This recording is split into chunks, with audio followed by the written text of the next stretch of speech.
teaching special education students for 20 years now in the science curriculum. And even at the very beginning when my school, which is a one-to-one school, so every student has a laptop, even at the very beginning when I was teaching physics and I was just having them type the labs we were doing on the computer instead of writing them by hand, I immediately noticed a benefit because of organization. They couldn't lose papers anymore. And that is one of the biggest challenges that I've had with my special education students over the years. And it's actually been such a change that I realized recently when I was talking to someone that it wasn't even anything that had occurred to me anymore. I had to think about it specifically. Oh yeah, students with IEPs often struggle with organization. It hadn't been an issue in so long because everything is on Google Classroom and they can't lose it even if they want to. Google Classroom automatically saves stuff, or Google Docs, the Google format automatically saves stuff. So that has been a fantastic change.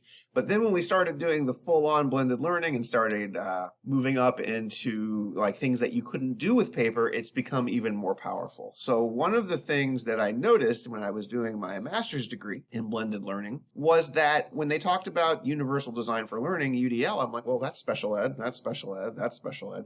UDL is basically special ed for everyone. But some of the specific benefits I've seen for working with students with special education, first, the ability to implement differentiation. Even in a self-contained class where each student has been identified as needing a small group, every kid kind of has a different capability, different needs, particularly with different assignments. Some do better with videos, some do better with writing or whatever. The blended and self-paced curriculum allows the students who are being successful to move ahead with checkpoints. Like I tend to use sorts that they have to check with me before they proceed so I can do a quick formative assessment to see if they're understanding. But the students who are struggling can get more attention. So it allows that self-contained setting, which is already a low teacher to student ratio, to be even more granular. You can focus in on the one or two students that are really struggling, give them the intense support they need while the other kids are able to move on. It eliminates that issue where some kids are moving faster and then are sitting around bored. The other thing I have noticed is it makes it much easier to implement the typical IEP accommodations. For example, many students have extended time. That's a snap when you have a self-paced curriculum.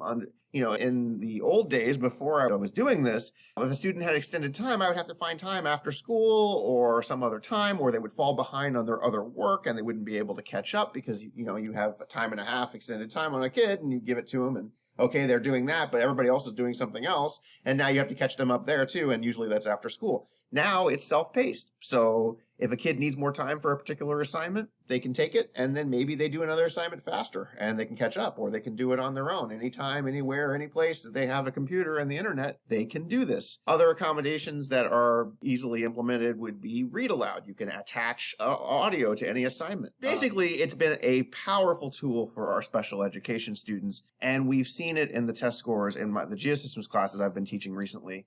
The special ed student scores are coming way up. So that's my experience.